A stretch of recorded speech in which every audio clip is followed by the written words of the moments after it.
Okay, this is going to hurt a lot of Red Dead fans, and it's going to hurt me too, because the campaign in Red Dead Redemption 2 is probably going to go down in history as one of the best campaigns and stories and writing and graphics and everything in the history of gaming. But there's a dark side to this, and that is Red Dead Online. And we're going to kick things off with 10 reasons why it failed in microtransactions is forefront. Now, Red Dead Online was hyped up like crazy leading up to its release thanks to a great reception for the base game, as well as the legacy that GTA Online left behind, or it's still here, honestly. It's no secret that Red Dead Online was a massive disappointment to a lot of people, and there's reasons for that, and microtransactions is one of them. It was a bit of an issue in GTA Online, but despite how insanely overpriced they weren't that intrusive that the grand scheme of things was messed up, and they weren't constantly being thrown in your face where you felt like you had to buy them. However, Red Dead's online microtransaction system, it wasn't ridiculously overpriced and obviously predatory, but they are everywhere. And that is actually going to bring us into the second point. If you're enjoying the content, make sure to drop a like on the video. Make sure you're subscribed to the channel with post notifications on so you always get alerted when a new video goes up and you can get that elusive first comment. The grind. Now, normally, when developers and publishers put really expensive microtransactions in their games, they like to hide behind the excuse of, oh, you can earn it in the game for free. And while this is technically true in Red Dead Online, the amount of grinding you would have to do is, well, it's up there. And it doesn't help matters that ROCKSTAR was constantly making silent nerfs to certain money-making methods in order to make the grind even slower, all while claiming that they were just bug fixing, which is an extremely lame PR technique that BioWare has been doing recently with Anthem as well. RD Online was an extremely grindy game, and the fact that it was so grindy because they wanted you to buy expensive microtransactions in a game that was already priced at $60 was a little bit frustrating for a lot of people.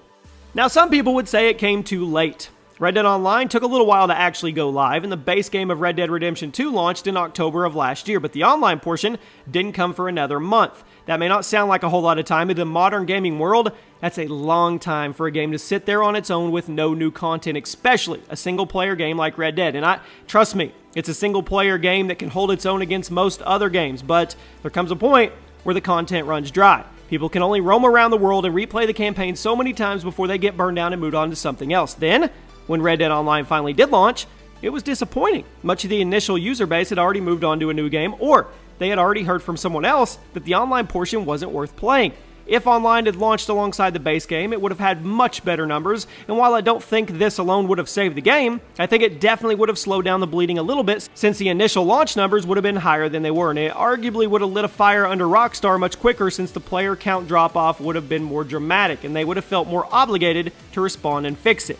The beta. We've been seeing a lot of beta games released over the last couple years, as it's an easy way for developers to put out somewhat, well, dodgy products without much risk of major criticism because they can hide behind the excuse that it's just a beta, and these things will change in the future, or they use it in a good way where they can make updates on the fly because they're technically under beta like Fortnite does, okay? Well, ROCKSTAR has definitely been doing that since Red Dead Online launched. There have been a lot of problems with the game that ROCKSTAR has either been very slow to fix or they haven't fixed it all while just saying that they're constantly making changes to the game and that it's in beta and it's a work in progress. Remember the days when developers had one shot to make a good game, and if it was bad, then people just wouldn't play it?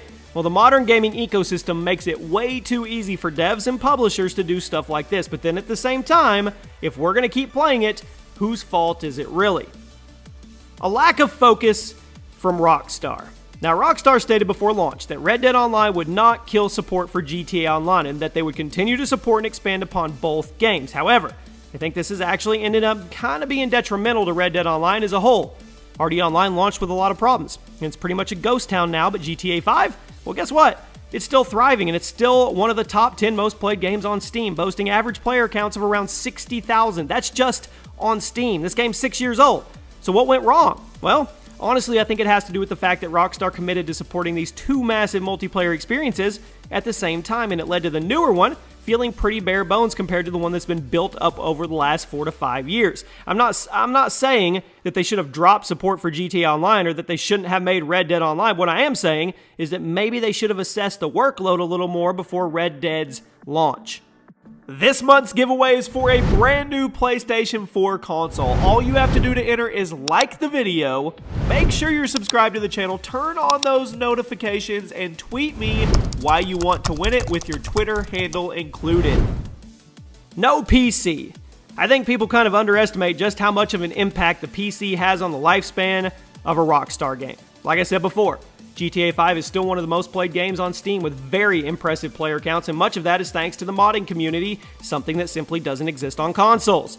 GTA 5 is one of the most heavily modded games on PC, and people's creations are part of the reason why players keep coming back to it even though the game is 5 years old or 6 years old. The modding community, as well as the improved performance of the PC version of GTA 5, has kept it on top for years, and I truly believe that if Red Dead Redemption 2 had launched on the PC with mod support that the GTA 5's had, it would have once again been one of the top played games on Steam. And it's not just GTA 5.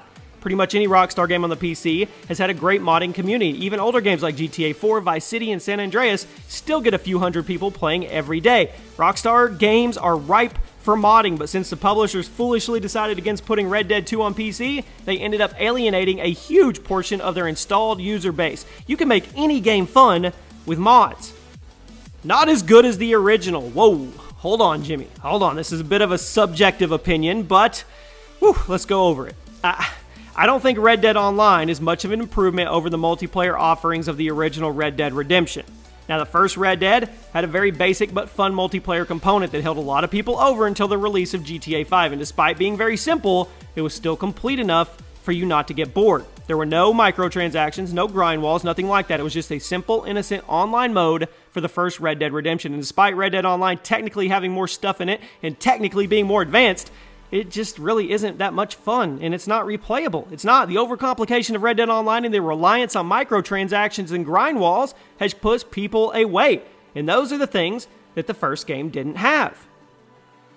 Not as good as the campaign. One thing that really served as a shot in the foot to Red Dead Online was the decision to launch it a month after the main game. This gave people plenty of time to play through the campaign and see everything that it had to offer, and by the time Red Dead Online came around, it was pretty obvious it wasn't going to be as good as we thought it was. The campaign felt smoother due to the lack of server connection. It had more to do. It didn't have any annoying paywalls or anything. It obviously had more engaging characters and storylines for you to experience since it's relying on Rockstar's writing as opposed to the interaction with other players.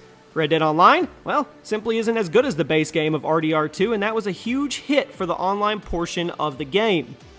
No Battle Royale. Now, before you just take me out back, okay? Hold on. Calm down. Hear me out, all right? I know that just about everybody is burned out on Battle Royale games, and I get it.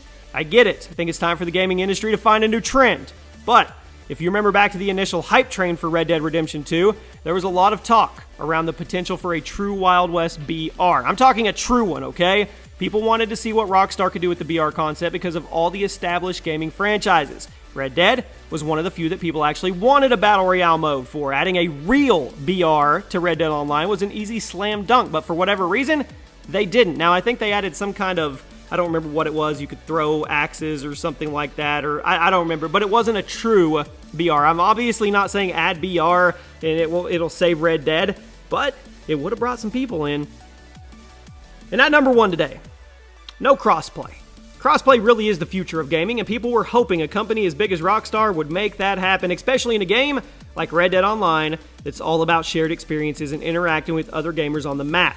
However, crossplay is still weirdly absent from most AAA games, despite how much people want it and how successful games like Fortnite and Rocket League have been with it.